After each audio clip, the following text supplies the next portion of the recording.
ഒരു പണിക്കറി വരാൻ കാണിയോ? അപ്പോൾ ഇഞ്ചി രാവിലെ ചാർജ് എടുത്ത് രാവിലെ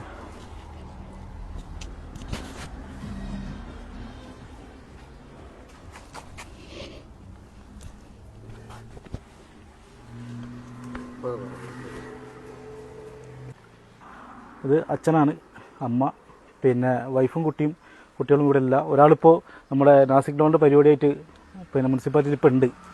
പിന്നെ മോളും ഭാര്യയും എത്തിയിട്ടില്ല. ഞാൻ എൻ്റെ ഓർമ്മയിൽ തന്നെ ഇവിടെ തന്നെയാണ്, ജനിച്ച കാലം മുതലേ ഇവിടെ തന്നെയാണ്. ആദ്യം വെറും 2 വീട് മാത്രമായിരുന്നു ഇവിടെ ഉണ്ടായത്. ഇപ്പോൾ 4 വീടുകളായി മാറിയിട്ടുണ്ട്. ഇവിടെ ഒരു നല്ലൊരു നവീകരണം തന്നെ നടത്തേണ്ടതുണ്ട്. കാരണം ഒരുപാട് കാര്യങ്ങൾ ചെയ്യാനുണ്ട്. ഞാൻ ഏറ്റവും കൂടുതൽ എനിക്ക് തുണയായി നിൽക്കുന്നത് എൻ്റെ ഈ ഉന്നതിക്കാർ തന്നെയാണ്. അവർക്കാണ് ഏറ്റവും വലിയൊരു സന്തോഷം. എനിക്ക് വരെ ഇപ്പോൾ എന്താ പറയുക, വാക്കുകളില്ലാത്തൊരവസ്ഥയാണ് പറയാൻ വേണ്ടിയിട്ട്. ഏറ്റവും വലിയൊരു അഭിമാനമാണ്. കാരണം ഇന്ത്യയിൽ തന്നെ ആദ്യത്തെ ഒരാൾ എന്ന് പറയുന്നത് വിശ്വനാഥൻ എന്ന പേരിൽ കുറിക്കപ്പെടുമ്പോൾ അതൊരു ചരിത്രമാണ്. ആ ചരിത്രത്തിലേക്ക് ആദ്യത്തെ ചവിട്ടുപടി എന്ന് പറയുമ്പോൾ തന്നെ അത് അഭിമാനകരമായ ഒരു കാര്യമാണ്.